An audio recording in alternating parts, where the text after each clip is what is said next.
got to get used to the fact that Chocky is not a figment of Matthew's imagination. No, I don't believe that. It's not possible. Where she comes from, or what she is, beats me completely at the moment, and it beats Matthew too. But Chocky is real. She exists. The others wouldn't understand. Wanted to go away.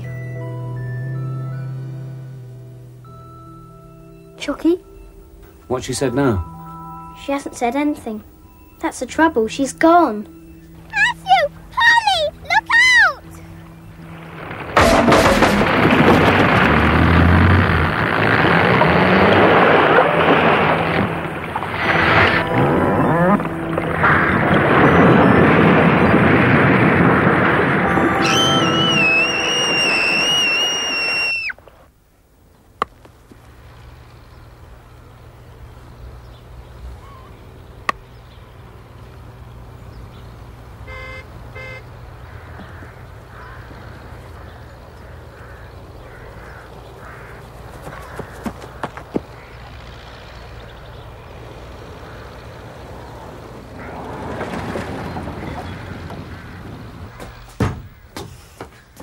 Go back.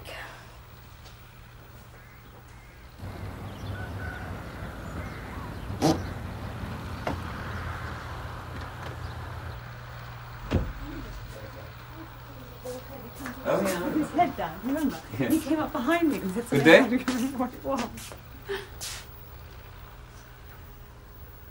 What is it? What's wrong? It's all right, Mary. It's quite all right now. What? Matthew and Polly, where They're are safe they? and sound upstairs in bed. Oh, what's happened? They fell in the river. Oh, no! Honestly, all right. Mary, they're okay. Oh, I must go to them. Look, let's just find out.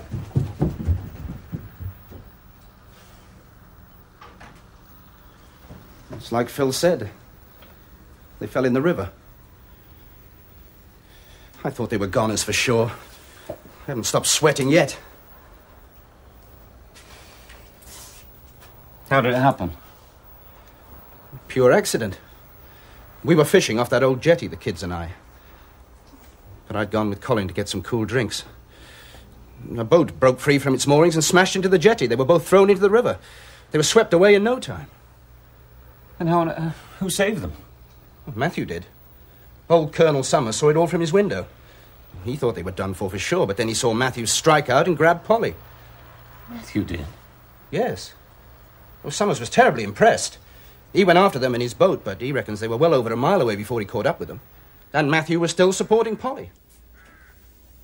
There's no doubt he saved her life. Old Summers says he's going to make sure that Matthew gets a medal for it. And quite right, too. If anyone ever deserved a medal, it was Matthew. Right, Colin? Yes, Dad. But Matthew can't swim. I thought Chocky wasn't coming with us. So did I. But she must have been here all the time, keeping quiet. So what happened? It's hard to say, really. It was all so quick. I saw the boat going to hit the jetty. Then I was in the water. I tried to swim, but I knew it was no good, and I was going to be drowned. And I started going under. Then I heard Chocky telling me not to be a fool and not to panic. I was so surprised I stopped. And then she said, "Now think of nothing, like you do with your painting." And then I was swimming. I don't know how, but somehow she made my arms and legs do the right things. So you see, it wasn't me at all. It was Chocky. You mean she showed you how to swim? Yes. She's the one who did it, not me. I see. So, of course, as soon as you found you could swim, you struck out for the shore. But I couldn't have done that. There was Polly. She'd have drowned. That's right. You went back for Polly, that's the point. You saved her. And we're very proud of you. Thank you, Dad. It was Chocky who really did it. What's that?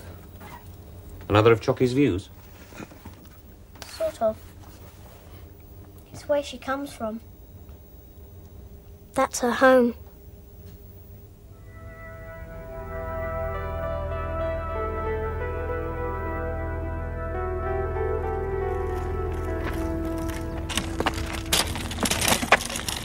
Time just coming up to 22 minutes past 8, and we turn from Anything ancient exciting? heroes like John here to modern ones. 12-year-old Matthew Gore, who lives in Hindmere in Surrey, became a hero last week when he was on holiday with his family in Sussex. Our reporter Dennis Buck spoke to Matthew at his home. Matthew? Hello, Matthew. I believe you and your little sister had a narrow escape last week. Hello there. Hello, Mr. Martin. Did you have a nice holiday? Yes, thank you. And how does your dad like being back at work, eh? He doesn't like it. When he came home from the office last night, he said he wished we were still at the cottage. I know just how he feels. Here, I'll tell you what. You give him nose for me. Thank you. Ta-da then.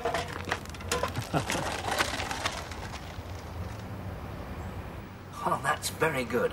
Your parents must be very proud of you. Now, the thing is, I'm told you'd never swum before.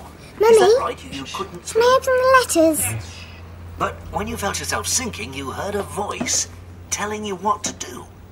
Well, sort of. And you think this voice must have been your guardian angel? No, that's a load of rubbish. But you told the local reporter... I didn't. That, He said it. I didn't know he was a reporter anyway. then you don't think it was your guardian angel who told you how to swim? I never said anything about guardian angels. It was him. All that happened was that I got into a flap and then chopped. And suddenly I found I could swim. But you'd never been able to before? No. That was 12-year-old Matthew Gore, who learned to swim in the instant and rescued his little sister. Time now 25 past 8. Time for sport. Did you know anything about that? I certainly didn't. And Matthew never said anything. How did they find out? Somebody must have told them, I suppose. Old Colonel Summers, if he really is putting Matthew up for a life-saving medal, I guess... Look, there's a picture of Matthew. What? Here, let me see.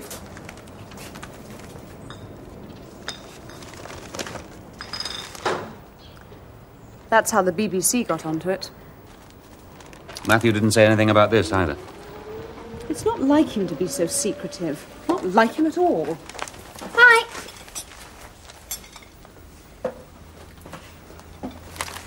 You know about this? No, Matthew, we want the truth now. I didn't. Not really. You must have spoken to a reporter. Interviewed by our reporter, Matthew modestly denied any claims to heroism. Are you saying they made this up? No. But I didn't know he was a reporter. Not until... Not until what? Not until the BBC man told you about it.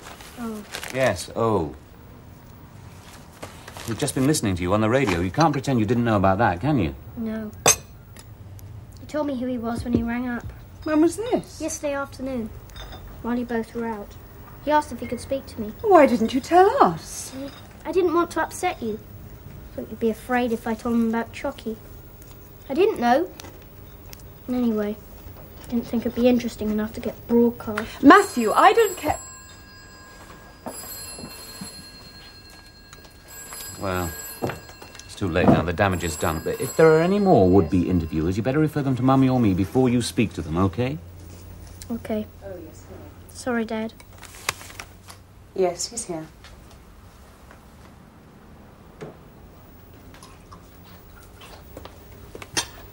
It's your friend Roy Landers. I don't want him here